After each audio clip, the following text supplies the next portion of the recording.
Welcome back to your weekly roundup of everything that happened in Zenless Zone 0, where we will cover everything that you missed inside and outside of the game. Last week there was no news video, as it was instead the livestream recap for patch 2.8, which is coming out in just a few days as well on the 6th. However, today though, we have plenty of news to go over instead. Not just for patch 2.8 though, but for Season 3 after that as well as a whole. But of course, before jumping the gun though, let's start off with the in-game news that we can expect this week.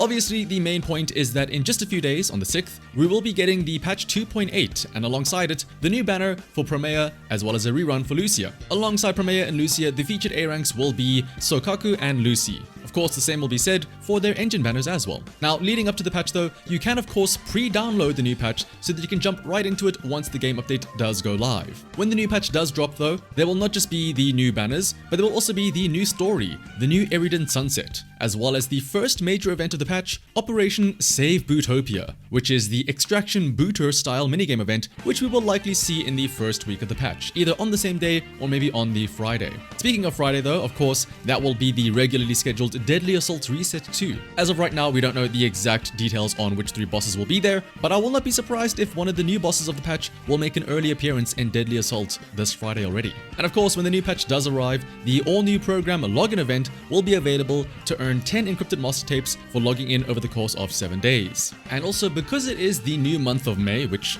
can you believe that it's already, a third of the way through the year already? 4 months gone just like that. But of course, it being May means a new month, which also means that the Scott Outpost shop has been refreshed, as well as the Signal shop and the discounted pulls that you get alongside it. So don't forget to grab those two to help you out with your Promea pulls. And lastly, with the new patch, don't forget that the new Hoshimi Miyabi skin, the Dignified Blossom, will also be available for purchase too in the Monochrome shop. However, right now, even though the patch for 2.8 is just around the corner, it's already about to be overshadowed by all of the juicy new things that we have seen for patch 3.0, as well as Season 3 in general. Firstly, the drip marketing. The first thing shown off was Pyroi, aka the stand that Phaethon will have once we enter Season 3, and it'll sort of act as the proxy, get it, for fighting in the hollows, so we don't have to go in the exact line of danger ourselves. But Pyroi was shown off as an ether attack character. Again, I don't want to say agent because technically speaking it's like a stand of ours. Now, although this Pyroi was drip marketed first, there was still 2 more things dripped after that. The first being the expected combination of Velina, our first character of Season 3 most likely, as well as our first ever wind agent who will also be an anomaly character. And then the second drip marketed character being Norma, a fire stunner agent. Now, I'm just saying,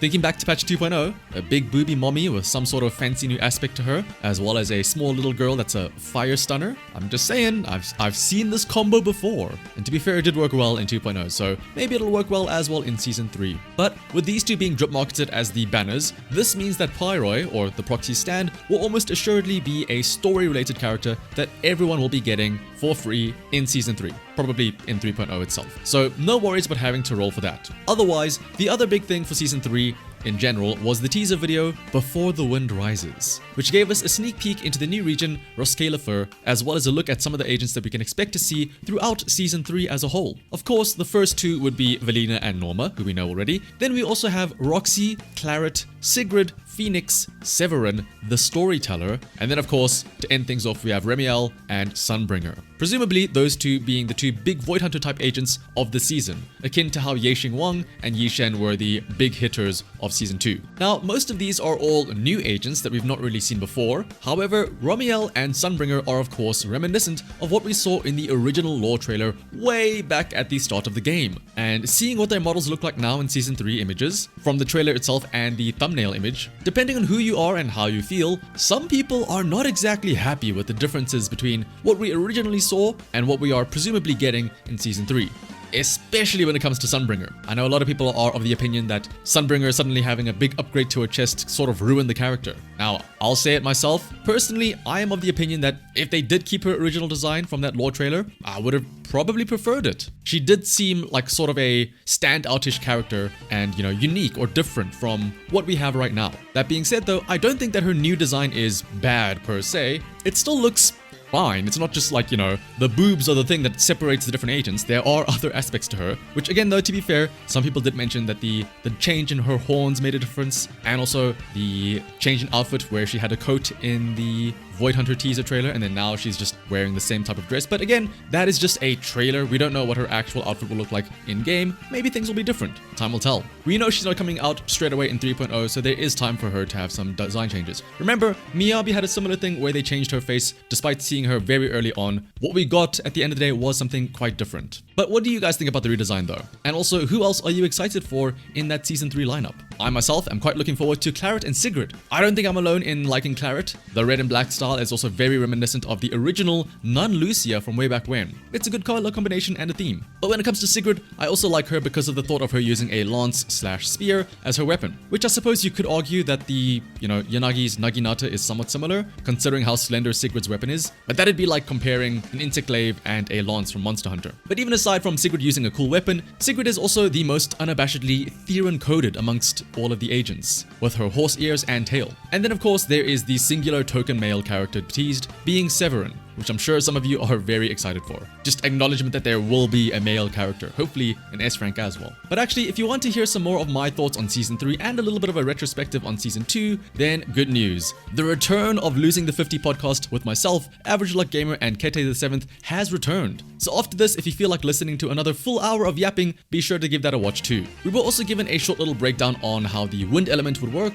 in preparation for the new boss in 2.8, which will inflict the wind anomaly on itself. We've gone over this before, but as a quick recap, inflicting the wind anomaly will apply windswept on the enemy, which will also lead to contamination, which causes them to take increased wind damage, until you deal damage of a different type, in which case the new element will be the contaminated type, which gains bonus damage. And instead of disorders, applying a new anomaly onto a windswept enemy will trigger a vortex, which is the equivalent for anomaly disorders. Moving on to the social media zone though, as mentioned, since it is a new month of May, that also means that we have a new wallpaper featuring none other than the S-rank Starlight Billy. As always, there is a desktop and a mobile version of this wallpaper, which is free to download using the link in the description below. On that calendar, you can also mark down some birthdays, like for example, the most recent birthday being Anton's from last week. So happy birthday to him, as well as anybody else who has a birthday in the upcoming week. Also throughout the month of May, if you are in North America, there are going to be several pop-up stores available for you to grab some exclusive merch, as well as some exclusive perks. The dates and locations will be up on screen right now. But for everyone else outside of North America though, there is still an event we can participate in as well, and that is for the Premier Character Demo release, where you have a chance to win a Bangbu Magnet Collection by following the official Zenless Zone Zero Twitter account and then retweeting the character demo linked in the description below.